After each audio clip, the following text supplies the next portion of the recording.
क्या आपको पता है साल में 4 नवरात्रि होते हैं। शास्त्रों के अनुसार एक साल में 4 बार नवरात्रि मनाई जाती है और इनमें 2 नवरात्रि प्रकट नवरात्रि कहलाती हैं और 2 गुप्त नवरात्रि कहलाती हैं।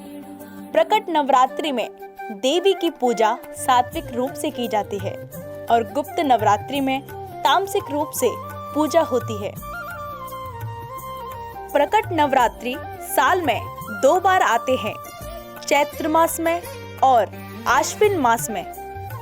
गुप्त नवरात्रि साल में 2 बार मनाई जाती है, एक आषाढ़ मास में, दूसरी माघ मास के शुक्ल पक्ष में।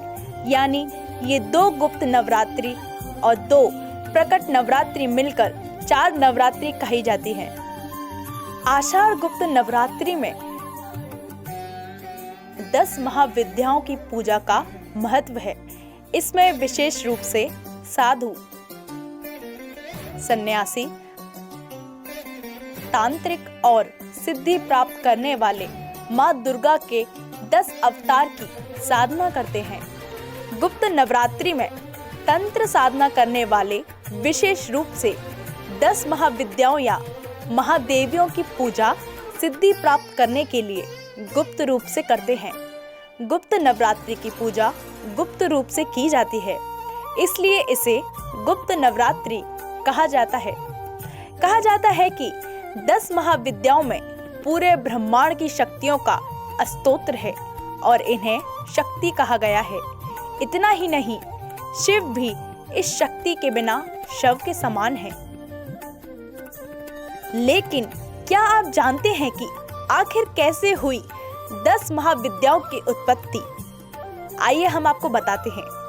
देवी भागवत पुराण के अनुसार महाविद्याओं की उत्पत्ति का कारण भगवान शिव और उनकी पत्नी सती के बीच विवाद से जुड़ा हुआ है। पौराणिक कथा के अनुसार एक बार दक्ष प्रजापति ने विशाल यज्ञ का आयोजन किया। इस यज्ञ में सभी देवता और ऋषि मुनियों को निमंत्रण मिला, लेकिन महादेव और सती को आमंत्रित नहीं किया गया था। लेकिन सती पिता के इस यज्ञ में जाने के लिए महादेव से जिद करने लगी, लेकिन महादेव नहीं चाहते थे कि सती बिना आमंत्रण के वहां जाएं, जिससे कि उन्हें अपमानित होना पड़े। इसलिए महादेव ने सती की बातों को अनसुना कर दिया। इस पर सती क्रोधित हो गईं और उन्होंने स्वयं को एक भयानक रूप में परिवर्तित महाकाली का अवतार कर लिया, जिसे देखकर भगवान शिव भयभीत होकर भागने लगे। पति को डरा हुआ देख सती उन्हें रोकने लगी। भगवान शिव जिस जिस दिशा में भागते, उस दिशा में माँ का एक अन्य विग्रह प्रकट होकर उन्हें रोकता।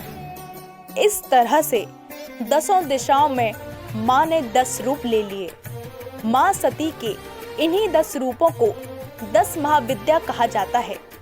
इसके बाद भगवान शिव ने सती को यज्ञ में जाने की अनुमति दे दी, लेकिन यज्ञ में जाने के बाद सती का उनके पिता दक्ष प्रजापति के साथ विवाद हुआ। दक्ष प्रजापति ने शिव की निंदा की थी। अपने पति का अपमान सती न सह सकी और उन्होंने यज्ञ के कुंड में ही अपने प्राणों की आहुति दे दी। 10 महाविद्याओं की 10 दिशाएं।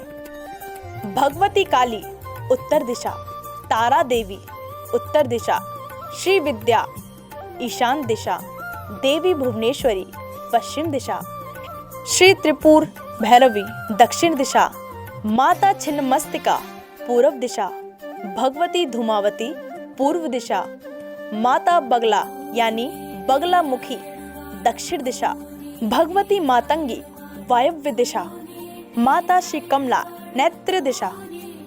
गुप्त नवरात्रि पर धारण करें 9 मुखी रुद्राक्ष।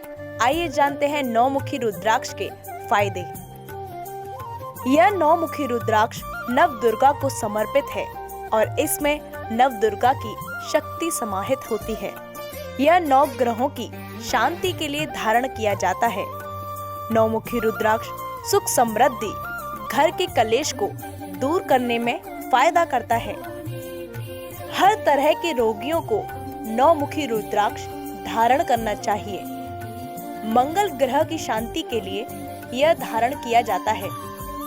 यह मस्तिष्क में स्थित सहस्त्रार चक्र से संबंधित है, जो कि संसार के साथ हमारा संबंध स्थापित करता है, बुरी शक्तियों और प्रेत आत्माओं से भी रक्षा करता है। 9 मुखी रुद्राक्ष देवी महादुर्गा का प्रकटीकरण है और यह उनके पहनने वाले को हर चीज से बचाता है जो उनके लिए हानिकारक है। इस 9 मुखी रुद्राक्ष को लेने के लिए संपर्क करें।